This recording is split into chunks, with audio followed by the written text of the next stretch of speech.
A pleasant day to everyone.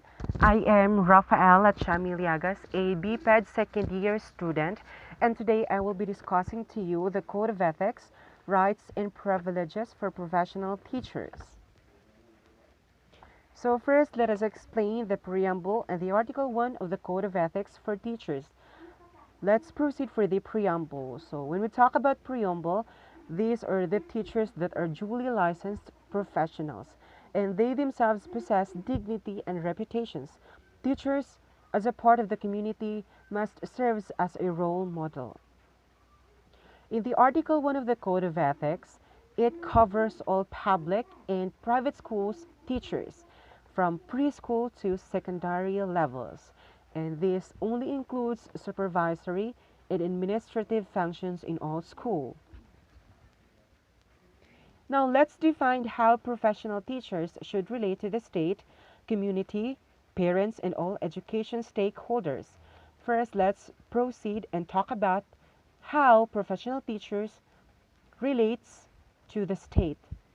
So teachers is the one who observes the law of the country, and they are promoting obedience in terms of laws for their students. Teachers must be the one to persuade people or the state to abide the declared policies. And teachers must be fully committed on their professions as they are serving the country. Here also, there will be no teacher that promotes politicians on their behalf, and teachers on themselves have the right to vote whoever they wanted to. They were seeing themselves as equal to other people regardless of who they are and where did they work for. In relation to the state also, teachers have their own will what to teach as they have the academic freedom according to the Supreme Court of the U.S. Now let's proceed in relation to the community.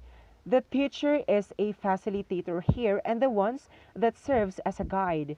They have to render best services and they are having the sense of leadership.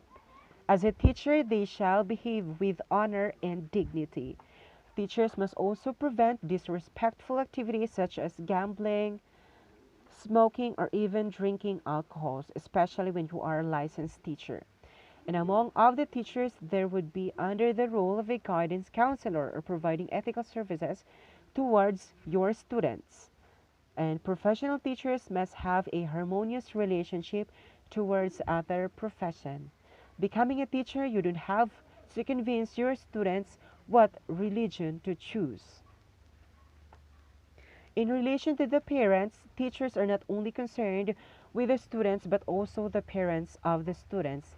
And interpersonal skill of all teachers must also be developed. It is essential on how teachers would address parents' concerns about the students, and here they themselves must be careful upon providing advices to their students.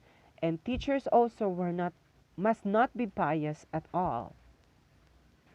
In relation to the education stakeholders, teachers need to build strong relationship with the school stakeholders, and then the stakeholders are the individuals or groups who have an interest or concerns for the school, including parents, school administrators, board members, local government officials, alumni, and social civic groups. Healthy relationship between the teachers and the stakeholders are very essential at this part. So now let's proceed and explain how the professional teachers should relate to the learners, the teaching community, and the higher authorities. In relation to the learners, teachers here have the rights and duty to determine students' academic marks, and they themselves must be considerate as well.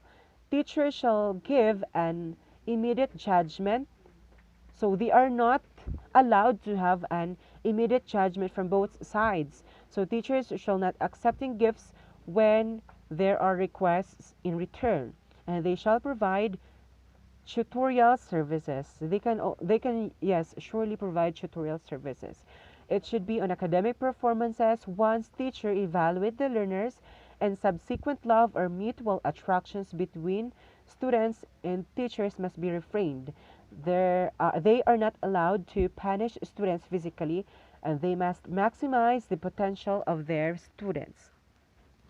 In relation to the teaching community, as a teacher, you have to support and cooperate with one another and always give credit to your researchers or to the researchers who made excellent records in the school. And as a teacher also, you must respect each other's privacy. You must address with evidences if you have noticed something not usual on your colleagues. And if you have your evidences, then you have to proceed to the proper. And if someone got promoted, you are not allowed to give false accusations and threatens them. Let's proceed in the relation to the higher authorities.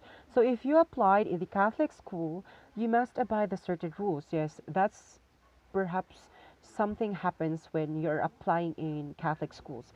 And you have some complaints, and if you have some complaints to the superior, you must have with you all the evidences with your name as the witness. And in filing a complaint, you must start it with a writing. And if you would know that there are some injustices, raise it so that everyone would know and have full knowledge upon signing the contracts. So next, let's proceed and explain how the professional teachers should conduct himself or herself as a person in the teaching profession and in business. So in relation to the teaching profession, it's about how we perceive teaching as a fulfilling. And we as the teachers, we have to be effective facilitators. You are not just competitive within our country, but nationally, internationally, and globally. You are not the one that are representing the school. That's why if there's an issue to the teachers, school would also be involved to take care of everything you do. So be be sensitive and be conservative in everything you do. We as a teacher must teach in a decent way, not just thinking that you're teaching for you to have your money because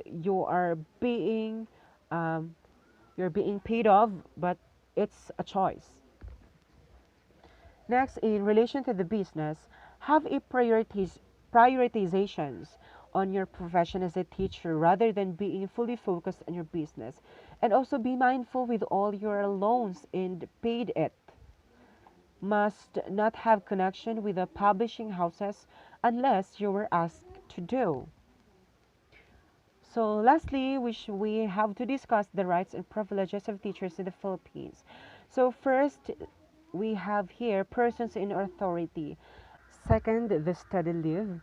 Next will be the maternity leave, outside teaching, retirement benefits, vacation and sick leave, compulsory insurance, vacation pay, service credit, salary loan, free medical consultation, compensation for injuries, cost of living and special hardship allowances, enjoy academic freedom, joining teachers' organizations, working hours for teachers, and tenure of office.